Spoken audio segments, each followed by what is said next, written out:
Hello and welcome to another crochet lace tutorial. Today we'll be making our third set of border motifs. These are going to be going all around our lace throw when it is finished, and today we're going to be making 3 more. So shall we have a look what we'll need? We are going to need our white cotton yarn, our 1.75mm crochet hook, a pair of scissors, a wool needle and some stitch markers. We're going to start with a magic ring. Take your white cotton yarn and make a cross on 2 fingers. Then turn your hand over. With your crochet hook, go under the first loop and pick up the second, bring it back and twist it on your hook. Then make a slip stitch with the yarn just there. You can then take it off your fingers and it's ready to use. We're then going to chain 3. And that counts as our first treble stitch. And we're going to work 11 more treble stitches into the ring.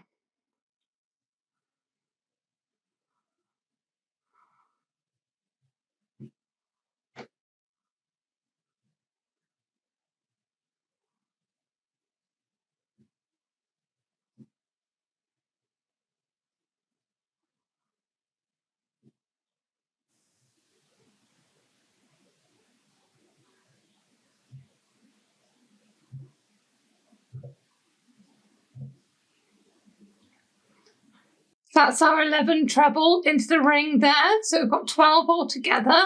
We can now close our magic ring.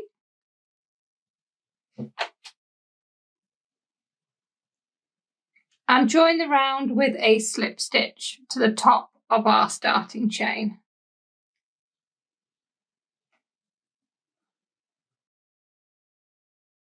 Round 2 starts with chain 1. This doesn't count as a stitch. We're then going to work a double crochet in the same stitch. And then going to chain 3 and double crochet in the next stitch.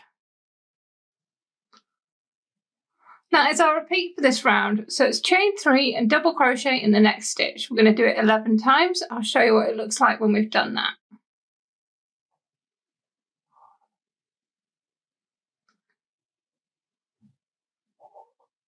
When you've completed that repeat 11 times, it should be looking a little bit like this. It's a good idea at this point to count to make sure we've got 12 spaces. And then we need to finish the round just with a chain 1. And we're going to end with a half treble into our first double crochet. Just there. Round 3 starts with chain 2. And that counts as a treble. We're then going to work a treble 4-stitch cluster in the same space. So a treble 4-stitch cluster, we're working treble stitches, but we're leaving the last 2 loops of the stitch on the hook. So we're going to do that 4 times, each time leaving the last 2 on the hook.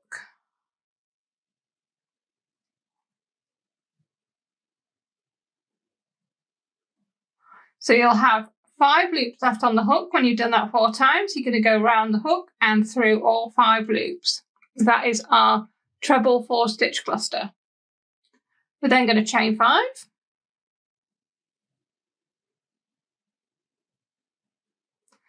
And we're going to work a treble 5-stitch cluster in the next 3 chain space. So it's exactly the same as what we were doing here, except we're doing 5 treble stitches in the cluster, not 4.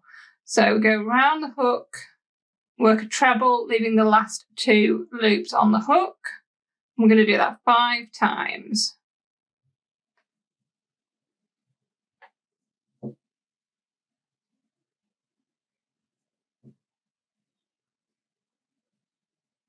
So you'll have 6 loops left on the hook at the end of 5 trebles, round and through all 6 loops.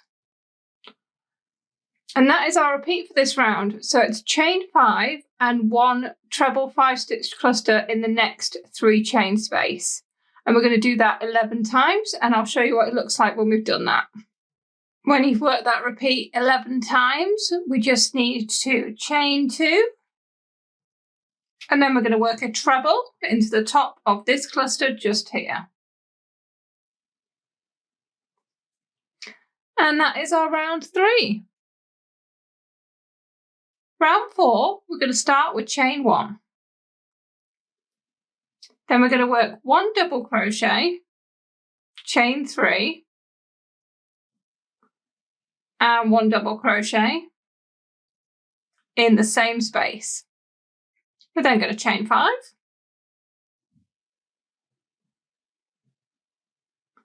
and work 1 double crochet, chain 3, and another double crochet in the next chain space. And that is our repeat for this round. So we're doing chain 5, then 1 double crochet, chain 3, and another double crochet in the next 5 chain space. We're going to do it 11 more times, and I'll show you what it looks like when we've done that. When you've worked that repeat a further 11 times, we'll be back at the start. So to join the round, what we need to do is chain 2, and then we're going to work a treble into our starting chain just there. And that is our round 4 complete, and that is our border motif complete. So what we need to do now is open up our loop, get yourself a lockable stitch marker and put your working loop on your stitch marker.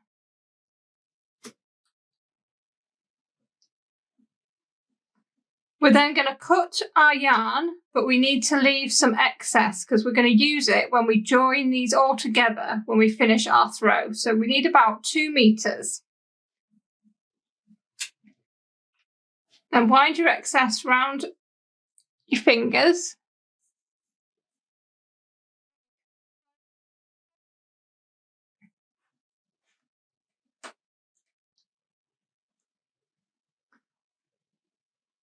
And so it doesn't unravel, what I do is I just tuck it in my little stitch marker.